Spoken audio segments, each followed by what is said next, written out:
మన తెలుగు జాతికి జాతి ఆత్మగౌరవానికి భంగం కలిగి ఉంటుందని, అన్యాయం జరుగుతుందని, గుర్తింపు లేకపోవడంతో మళ్ళీ మన తెలుగు జాతిని పునరుజ్జీవింప చేయాలని, గుర్తింపు తీసుకురావాలి.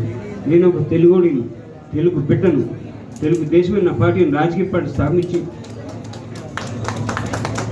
9 నెలల్లో తిరిగిలోపు మన తెలుగు రాష్ట్రాల ప్రజలు మన అన్నగారిని ఏకగ్రీవంగా తెలుగుదేశాన్ని గెలిపించి వారిని ముఖ్యమంత్రిగా చేసి, మీ అందరికీ తెలిసిన విషయమే, ప్రజలకు ఎన్నెన్నో సేవలు అందించాడు ఆయన.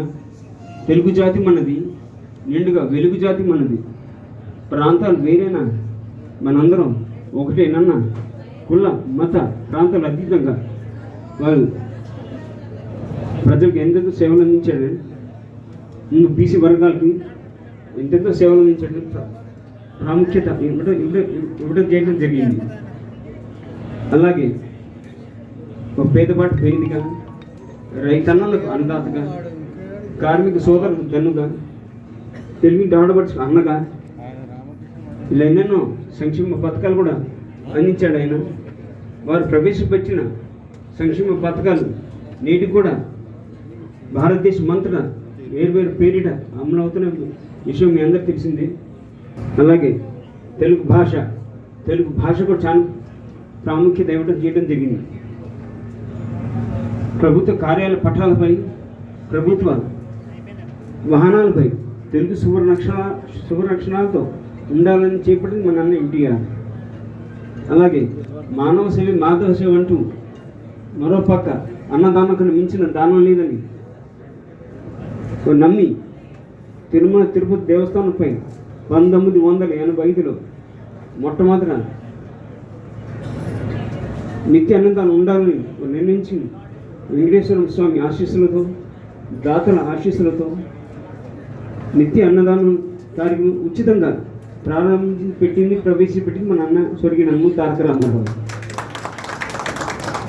ఇలా వారు అందరూ అన్నట్టు వారి గురించి మాట్లాడుకుంటూ పోతే సమయం సరిపోదు. ఇప్పటికే చాలా సమయం ఆసన్నమైంది. వారు నాటికి నేటికి ఎప్పటికీ సూర్య చంద్రుడు ఉన్నంతకాలం, తెలుగు జాతి, తెలుగు గడ్డ, తెలుగు నేల ఉన్నంతకాలం వారి రామనాథ్ చిరస్మరణీయం. మరొకసారి వారి విశ్వవిఖ్యాత నట సార్వభౌములే కాదు, వారి విశ్వవిఖ్యాత తెలుగు తేజానికి సార్వభౌముడు మన అన్న ఎన్టీఆర్. మరి మేము ఇందాక శివాజీ గారు మాట అన్నారు, మళ్ళీ గుర్తు చేశాడు ఆయన. చాలామంది తల్లిదండ్రులు మర్చిపోయి ఉండొచ్చు. 1982లో వారు పాట పెట్టిన తర్వాత మా అన్నయ్య బాలకృష్ణ గారిది డిసెంబర్ 8న, నాది డిసెంబర్ 9 పెళ్ళి తిరుమల దేవస్థానం కొండపోయిన వాడు రాలిపోయారు. రెండుది ఈ ప్రజల్లోకి వెళ్ళిపోయాడు ఆయన. డిసెంబర్ 9న నాది ముహూర్తం 11:42 రాత్రి. ఆ రోజు తెలిసింది ఈ సెల్ ఫోన్లు, హెచ్డి అన్నీ లేవు. డిసెంబర్ 9న ఆ రోజు సెల్ ఫోన్ లేవు కాబట్టి మీకు తెలుసు ఏదో కలెక్టరేట్ టు కలెక్టరేట్ ఆఫీస్ ఒక లైన్ ఉండేది, హాట్ లైన్ అండి. సో మేము తిరుపతి కొండ దిగి డిసెంబర్ 10న కలెక్టరేట్ ఆఫీస్లో కూర్చొని వారు ఎక్కడి నుంచి ఫోన్ చేశారు దేవుడు ఆయన. ఇంకో కలెక్టర్ ఆఫీస్ నుంచి హాట్ లైన్లో ఫోన్ చేశారు. ఆయన మొత్తం స్టాంపింగ్ ఉన్నాడు, చివరి దశలో ఉన్నాడు. ఫోన్ చేసి నన్ను సారీ, మన పెళ్ళికి ఇద్దరి పెళ్ళికి మనం రాలిపోయాం,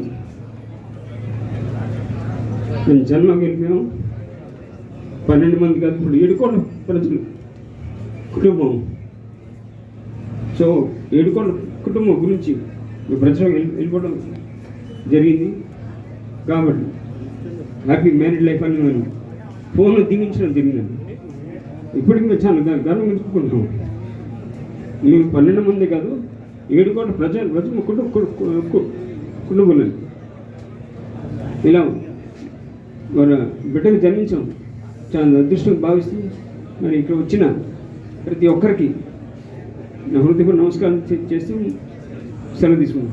Jawahar India. Thank you very much బాబు.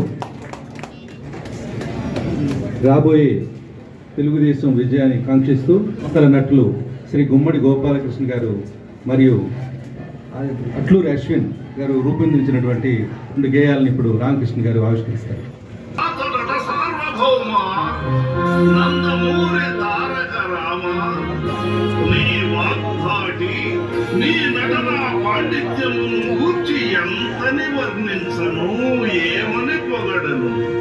నీవు కారణ జన్ముడవు, శాశ్వతుడవు, తెలుగు హృదయాల కొలుగున్న ఆత్మీయ అన్నవు, నట సార్వభౌముడవు అన్నా.